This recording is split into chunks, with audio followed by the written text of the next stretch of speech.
Hey, Lee Robinson here from American Sentinel Canine. So we're going to review some updates that we made in our training building plans. As you know, I have been training dogs for and breeding dogs for 25 years. And now that I'm retired from teaching for a few years, we want to take our training program and breeding program to the next level. So we're looking into building a building where we can do some board and trains for some clients, and then maybe even host a few classes. And we've gone through several revisions of this building. So we're going to zoom in on this building as we talk about things that I want to do to take our program to the next level. For those of you that don't know, I have a bachelor's degree and master's degree in animal sciences. I founded the American Sentinel Canine breed as the breed of band dog that we personally like. And the goal of the American Sentinel is to produce the finest family companion guardian that there is. There are some issues with some other traditional breeds that don't necessarily work out well for family settings. And that's why I got my degrees in animal sciences and worked with dogs for a decade before I began my own breeding program. So this is part of who I am. And so now that I've retired from teaching, I want to take this program to the next level. So let's go ahead and zoom in on this picture here. And as we zoom in, you'll see that my picture covers up that door. So before we zoom in all the way, we'll notice this large section, this large line, I should say, this thicker line is a garage door. And then we have a corner door. On this corner door, this is going to open up into like a miniature, small, grassy park-like area. Not a big area. It's going to just be a yard, so to speak, that when we take a dog out this door, you're going to have a 6-foot fence so the dog can't escape, but can relieve itself or run around and play and just be a dog, right? And then when we're done, we put the dog back on a leash and bring it in the building. And so this is a garage door. So now that we understand that, let me go ahead and maximize this to the full size and talk about some of the other aspects of the building. So like I said, we have a garage door here at the bottom where we can drive in. This is the only garage door in the building. I originally had one over here on this wall. We took it out. We don't need a garage door over there. So we're just going to have a garage door here. This will allow me to drive my tractor into this building. There is going to be a concrete floor on this whole building. All right, we can throw some rugs or whatever, or some rubber mats or whatever around the office desk and the client area when we're talking to a client and whatnot. But other than that, the rest of the building is just going to be basically a concrete floor. Other than the rugs or mats that we're going to have in the office or in the guest bedroom, and the rest of it will just be concrete floor. Okay, we may put some big rubber mats in here. I've got to look into that. But anyway, we'll have a concrete floor. We'll drive the tractor in, be able to drop off pallets of food into this storage closet. We've reduced this closet to just 4 feet by 30. The pallet of dog food is actually 48 wide, but only 40 the other direction. So it's 40 by 48. Now you're going to have overhang of those bags on the sides of the pallet. So let's call it 52 by 44. All right. That should still, the 44-inch diameter should still fit in here. We'll turn the 52 inches this way and the 44 inches this way and be able to drive those pallets of dog food in here. And if we have 2 pallets, there's 40 bags of food on a pallet. So we use about a bag a day. So 2 pallets would last us 80 days. There's no need for us to have more than that. So this gives us plenty of storage for other things like maybe tables or chairs in another section, or maybe some turtles or some agility equipment, maybe some tubes and whatnot. Those little tunnels that people use when they're doing agility and stuff like that. Whatever it is that we want to have for obstacles and whatnot that we can get out and use on occasion in training will be kept here. The equipment that we use on a regular basis for training will be kept in this open storage area. It says double-decker shelving, but really it's going to be like 3 layers because the first layer is going to just be the floor layer.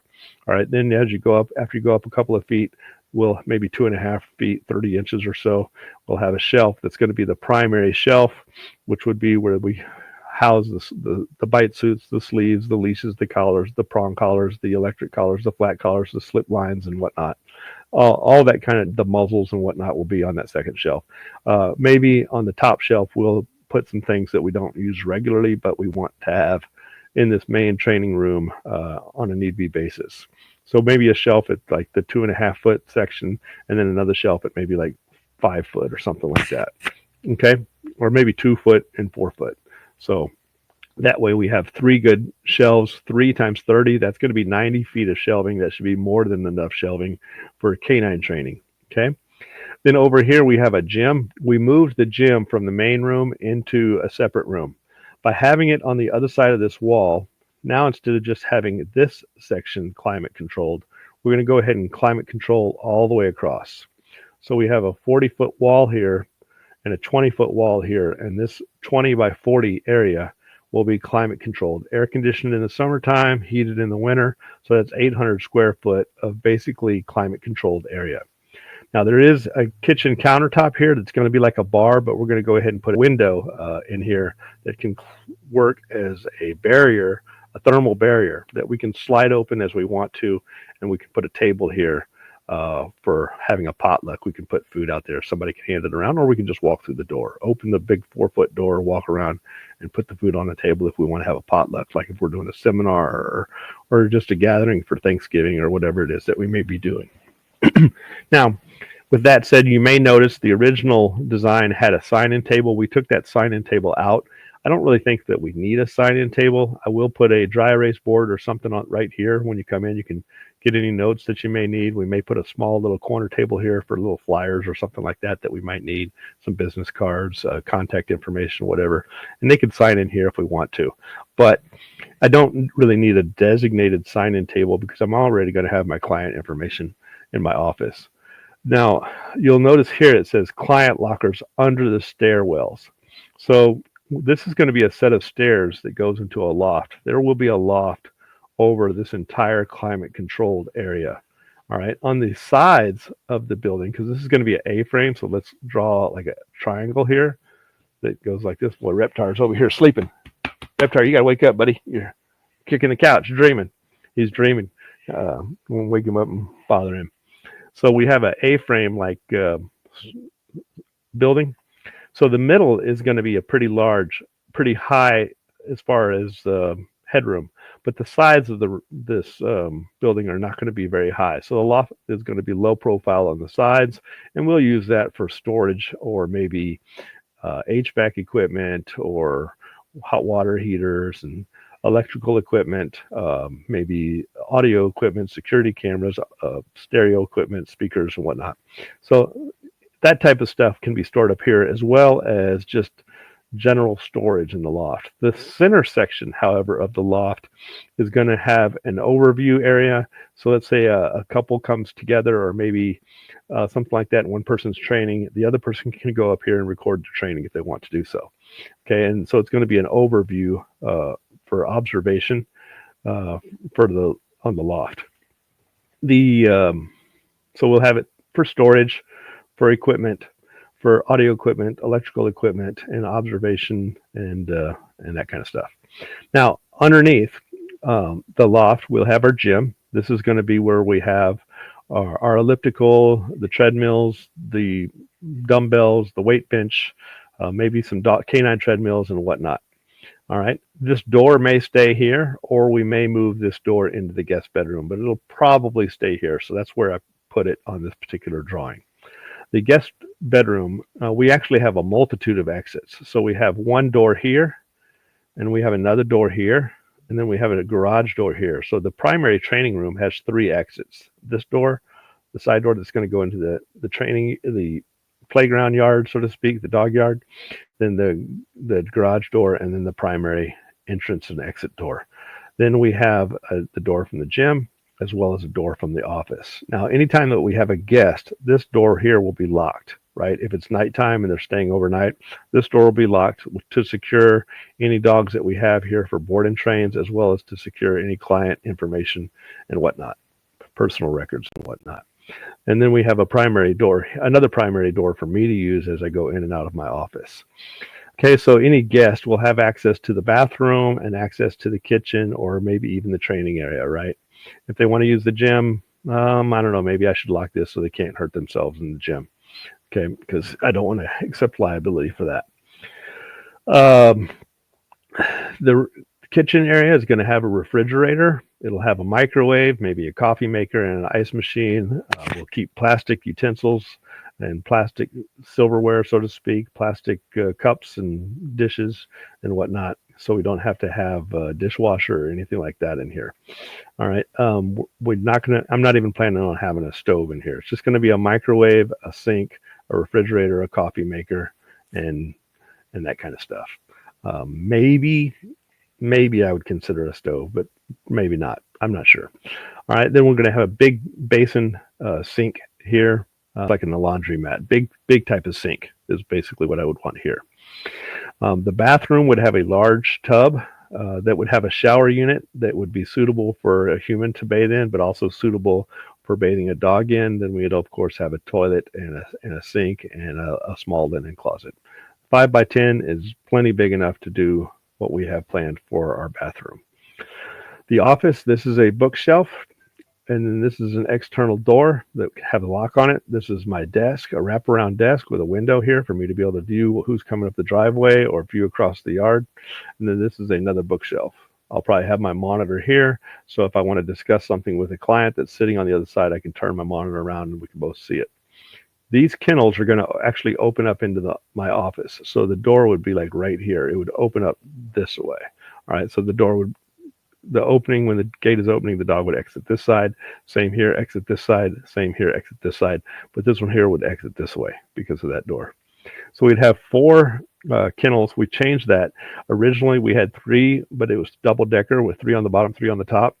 I decided not to do that. I decided to just go with 4 so they could be full height, so I could open this up and walk in there if I want to. 4x6, this allows me to stand up because it's going to be a full height kennel. And as a result of this, we're going to have drains in each of these kennels, and I'll be able to wash these out. Built in this system, so evaporative hood that sucks out the moisture, just like what you have above your stove when you're cooking. So I can turn a switch on and it'll suck air out, and then I can wash these out. Any residual humidity can be sucked out. Then when we're done washing, we just turn off the hood, and then it's back to a dry environment. I really want to just keep 2 of these kennels available for clients. The other 2 will be kept for my own personal dogs. So if I have my own personal dog in here, odds are he's just going to be able to walk around. As long as he's taught to leave these dogs alone, I'll have my own personal dog walking around in the office, just being my pet. One of my other personal dogs that may be going through training may be in the kennel. I want to keep one of these kennels, though, open, so if something gets fouled, I can take a dog out, move him into another kennel, and wash that as need be. All right, and then after it's dried, we can put them back. Okay, so we'll have basically 2 board and trains per month is basically my plan. And then as far as courses go, I would like to have basically 3 courses. I'd like a puppy class, and in a puppy class, we'd make sure the first meeting of an 8-week course would just be, don't even bring your dog for the first meeting. We're going to talk about the equipment that they would need. We would talk about the vaccinations, making sure their dogs are vaccinated and dewormed properly, and just giving people a basic understanding on husbandry and cleanup. Okay.